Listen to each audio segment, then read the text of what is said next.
What is going on, ladies and gentlemen? Welcome back to the channel. I hope everyone is doing well today. Thank you so much for joining me. Joining a brother today to learn about objects that only Canadians know about? I'm like, huh? I was just baffled when someone recommended this. I was like, what do you mean? It just doesn't add up. What do you mean, like, objects that only Canadians are familiar with? As if I was born yesterday, you know? Like maybe I didn't see some of these before or something? Let's go ahead and jump right into this, because I honestly want to see if my American behind can recognize some of these objects that only Canadians know about. Wait a minute. You know what I'm saying? Like, that's crazy. I've been alive for a minute now. I ain't old like that. I'm only 22. I ain't old like that, but I've been alive for a minute now, you know? I done seen things, you know? I done seen things. Feel free to check out their Twitch and Patreon in the description down below. Shout out to JJ. Brother is at 1 million subscribers. Oof. Can we get there one day? Woof. We will get there one day. 1 million subscribers, grind, dedication. Shout out to you, man. For real, that's inspiration. Focus on this can in particular because this is one of the most iconic ways to sell maple syrup in this country. And maple syrup is in a can? Original video link in the description as well, guys. You know how I do. But maple syrup in a can? When did it ever come in a can? I mean, this is actually quite an old-fashioned way. Most Canadians these days would buy maple syrup in glass or plastic bottles. But at one time, it was quite mainstream to buy maple syrup in cans like this one. Hey, we still got people buying it in cans like that, though? Like, do they still manufacture and put it in the cans and then sell it in the stores? Is that still a thing? Yeah, I don't know. I have yet to see a comment yet on this channel about, hey, you know, we got maple syrup in cans. I promise I have yet to see a comment like that. So this is new. This is something like that if you wanted to put the syrup on your pancakes or whatever, you would first have to painstakingly open you gotta do all that to get. I used to hate having to use that. You gotta get the electric one. Can before you could dump it out. And it's precisely because that way of buying maple syrup is now so quaint and old-fashioned that these cans have become such an iconic thing. This can in particular with its cute little winter scene. Little guy over here pouring it straight out of the tree. Now, because it's in a can, does that mean it lasts longer than it actually does in a bottle? Because it's canned up? The company behind this can is known as Decassier, who are from Quebec. Most commercially available maple syrup in this country actually comes from Quebec, which is only the case because there is this big crooked, nope, another time. Anyway, much like the no-name packaging, the Decassier maple syrup tin design has become quite... What's that 540 ml mean? Oh, I'm dumb. I can't believe I just said that. 540 milliliters. That's how big this is. I'm like, why they put it right on the front though and stamp it, you know, like right on the front, pure maple leaf syrup, but then they put 540 milliliters under it. Does it really mean that? I thought they would just add that on the back. You know, it got the nutrients and stuff. It would just add that type of stuff on the back. I mean, I guess it's convenient. All right. I don't know. It just kind of threw me off. I was like, well, what does that mean? And now I'm really reading it. In milliliters? That's the only thing I could think of. The beloved symbol in recent years. These days you can buy all sorts of merchandise of it. Like this charming maple syrup can cushion I bought at the Bay. In fact, even this maple syrup can I've been waving around isn't even a real maple syrup can. It's just a candle, see? A lot of Canadians these days seem to enjoy turning these sort of boring objects of middle-class Canadian life into these sort of tongue-in-cheek patriotic symbols. I guess Canadians aren't the only people that do this, but I really like this kind of thing. I think it's because I just really like middle-class suburban life, and so I like the idea that that set gets to play a role in determining what our national symbols are, rather than just the government. And speaking of weird middle-class stuff, the other day a friend bought me a pair of these socks. This is a kind of higher-end version of a very standard style of Canadian sock. That's definitely what y'all need out there in Canada. Yep. Especially some of them TikToks and memes I'll be checking out pertaining to y'all winter and the snow. Ridiculous. Unacceptable. You need them socks, you know? You need them socks. They, look, these go up to your knees. I actually didn't realize this was a distinctive Canadian thing until I got these, but you can see it says so right here. This is a kind of old school sock that I think a lot of Canadians associate with wearing in like the winter or when you're going hiking or camping or outdoor stuff like that. They're very thick, so they provide good protection from the rain and snow, which is of course in ample abundance up here. But they're also kind of cheap socks made of this very stiff and scratchy wool. I mean, not these ones in particular. The original ones were made by a Quebec company called Duret in the 1930s, but these days there are a lot of knockoff versions as well. They're often called cabin socks or just red striped socks. Initially, when I learned that this style of sock was an iconic Canadian thing, I thought, oh boy, that must mean that sock monkeys are a Canadian thing too, because these are obviously the kind of socks that you use to make sock monkeys. But alas, I never thought of that.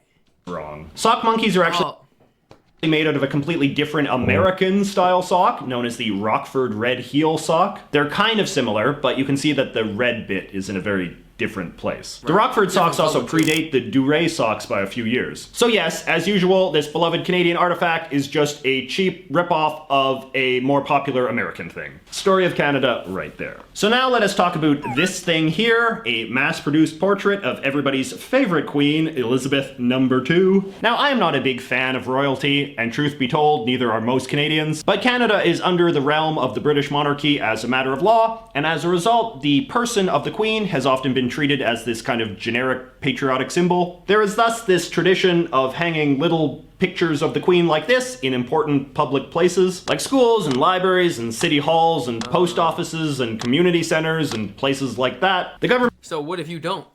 What if you don't hang that picture up in those small type of places or business places? Are you frowned upon? Are you shamed? Or is it not really big of a deal? Or will someone give you the suggestion like, hey, maybe you ought to put a picture there of the queen, and you know?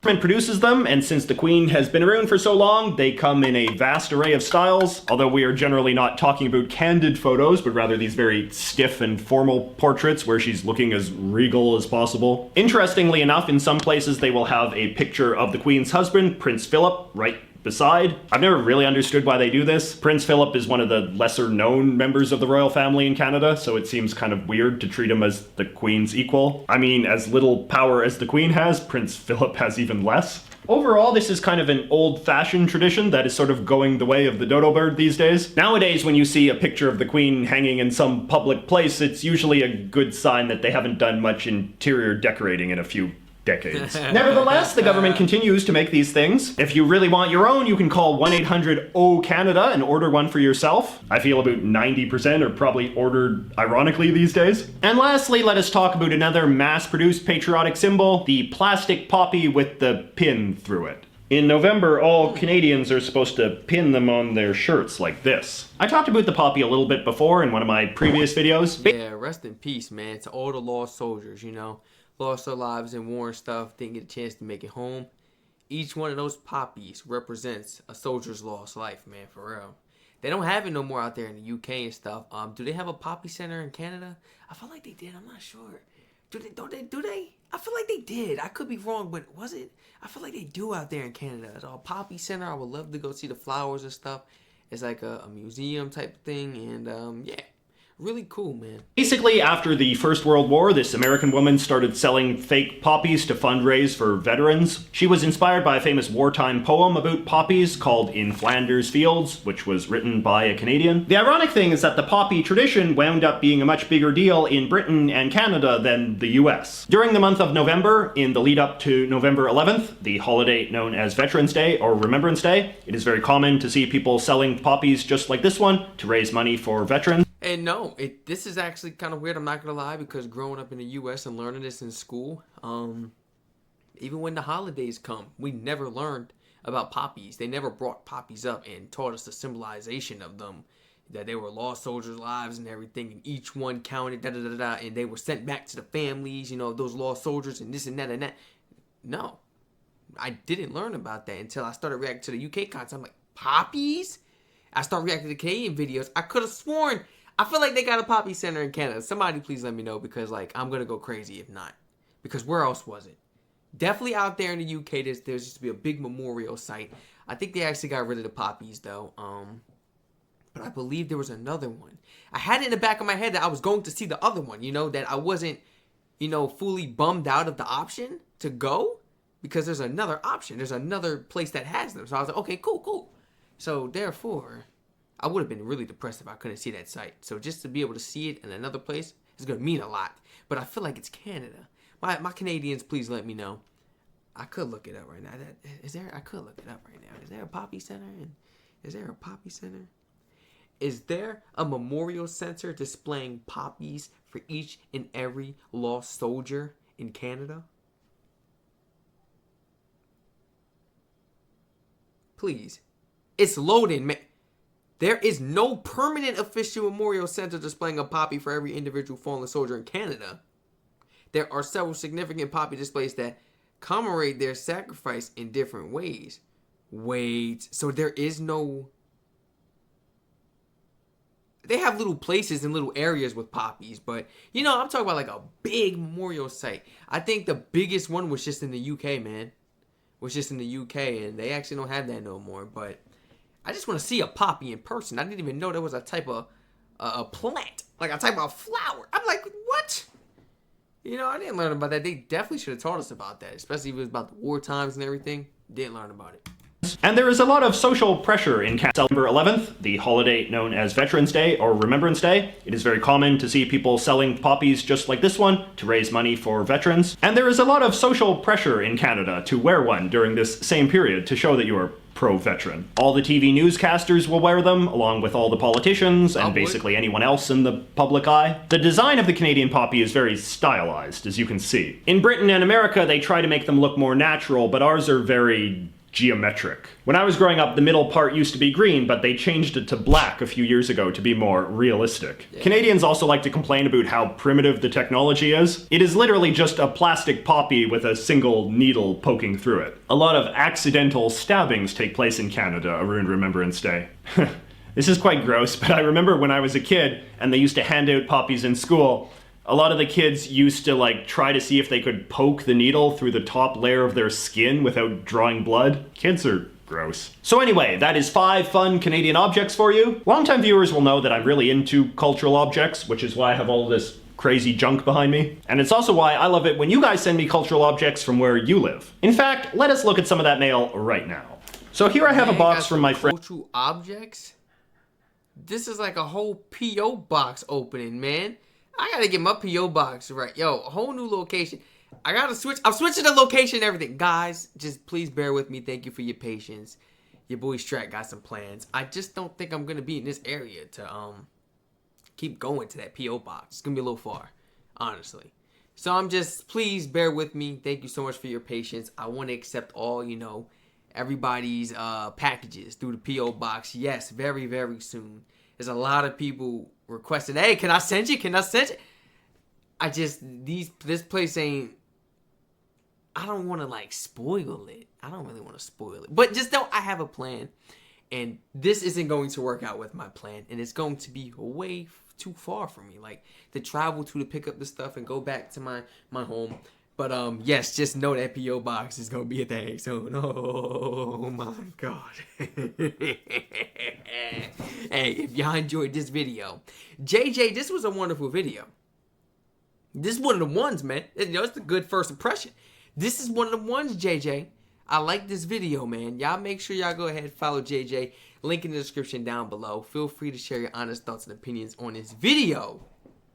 Objects that only Canadians only seen before. You guys, there's definitely people around the world that have seen, some of these Canadian items before. Should I say Canadian items? Yeah, definitely. Me, as an American, this is my first time even hearing about them, man. Especially, this was a big shocker.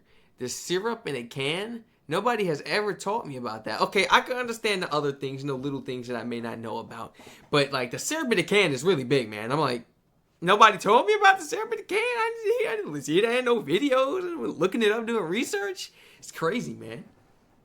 Somebody told me to do a documentary, react to a documentary on maple syrup.